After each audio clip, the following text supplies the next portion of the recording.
Well, hey, be free. This Sunday, we're going to be back in the book of Daniel, Daniel chapter 5. And as you get your minds and your hearts ready for Sunday, I'm going to read Daniel chapter 5 for you now. Again, if this is helpful, we can keep doing this as a church. If you find that these videos aren't helpful, that's fine. We don't need to do them anymore. But we're just going to see how it goes through this Daniel series. As I read Daniel chapter 5 now, I want you to have your ears and your eyes open for three things. Number one, as I read this, pay attention to what sounds similar to other stories we've already read in Daniel. Number two, what sounds different to other stories we've already read in Daniel. And then number three, pay attention to the characters in this story, specifically Daniel and the new king that we meet here, Belshazzar. What can we learn from Daniel? And what can we learn from Belshazzar? All right, I'm going to read this, Daniel chapter 5. Join with me. King Belshazzar made a great feast for thousands of his lords and drank wine in front of the 1,000. Belshazzar, when he tasted the wine, commanded that the vessels of gold and of silver that Nebuchadnezzar his father had taken out of the temple in Jerusalem be brought, that the king and his lords and his wives and his concubines might drink from them. Then they brought in the golden vessels that had been taken out of the temple, the house of God in Jerusalem, and the king and his lords, his wives, and his concubines drank from them. They drank wine and praised the gods of gold and silver, bronze, iron, wood, and stone. Immediately, the fingers of a human hand appeared and wrote on the plaster of the wall of the king's palace opposite the lampstand. And the king saw the hand as it wrote. Then the king's color changed, and his thoughts alarmed him. His limbs gave way, his knees knocked together.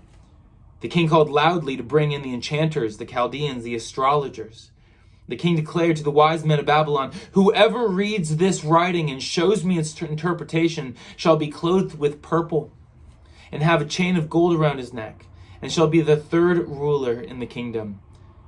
Then all the king's wise men came in, but they could not read the writing or make known to the king the interpretation.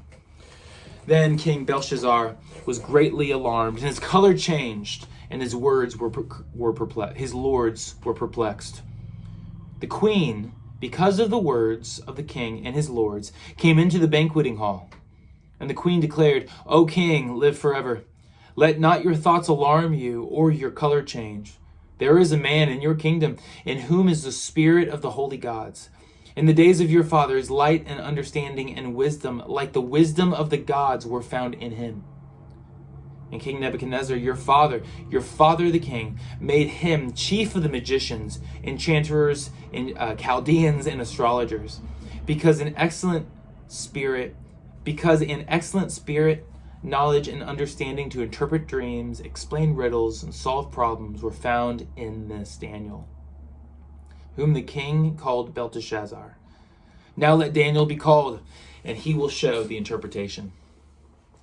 Then Daniel was brought in before the king, and the king answered and said to Daniel, "You are Daniel, one of the exiles of Judah, whom the king your father my father brought from Judah. I have heard of you that the spirit of the gods is in you, and that light and understanding and excellent wisdom are found in you. Now the wise men, the enchanters, have been brought in before me to read this writing and make known to me its interpretation, but they could not show the interpretation of the matter. But I have heard that you can give interpretations and solve problems. Now, if you can read the writing and make known to me its interpretation, you shall be clothed with purple and have a chain of gold around your neck, and shall be the third ruler in the kingdom." Then Daniel answered and said before the king, "Let your gifts be for yourself, and give your rewards to another. Nevertheless, I will read the writing to the king and make known to him the interpretation. O king, the Most High God gave Nebuchadnezzar your father kingship and greatness and glory and majesty. But because of the greatness that he gave him, all peoples, nations, and languages trembled and feared before him. Whom he would, he killed. Whom he would, he kept alive. Whom he would, he raised up. Whom he would, he humbled. But when his heart was lifted up, and his spirit was hardened, so that he dealt proudly, He was brought down from his kingly throne, and his glory was taken from him. He was driven from among the children of mankind, and his mind was made like a beast, and his dwelling was with the wild donkeys. He was fed grass like an ox, and his body was wet with the dew of heaven, until he knew that the Most High God rules the kingdom of mankind and sets over it whom he will. And your son, Belshazzar, and you, his son, Belshazzar, have not humbled your heart, though you knew all this. But you have lifted up yourself against the Lord of heaven, and the vessels of his house have been brought in before you.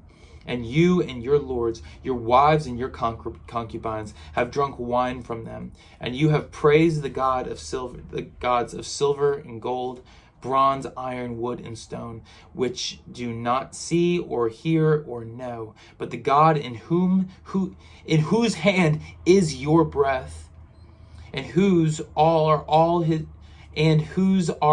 your ways, you have not honored. Then from his presence the hand was sent, and the writing was inscribed, and this is the writing that was inscribed: Mene, Mene, Tekel, Parsin. This is the interpretation of the matter. Mene, God has numbered the days of your kingdom and brought it to an end. Tekel, you have weighed in the balances and found wanting. Perez, your kingdom is divided and given to the Medes and Persians. Then Belshazzar gave the command, and Daniel was clothed with purple. A chain of gold was put around his neck, and a proclamation was made about him that he should be the third ruler in the kingdom. That very night, Belshazzar, the Chaldean king, was killed, and Darius the Mede received the kingdom, being about 62 years old. Now, as I read that story, what is similar to other stories we've already read in this book? What's similar in that story to other stories that we read when Nebuchadnezzar was king? What's different about that story than the other stories we've read in the book of Daniel? And then finally, as you look at the two main human characters in that story, Daniel and Belshazzar, what can we learn from each? What do each teach them? Well, I really hope that reading that passage is helpful for you. We're going to be preaching it. I'm going to be preaching it this Sunday, 9:30, Prospect Mountain High School. Really hope you can join it. Hope this video is helpful for you. See you there. Bye-bye.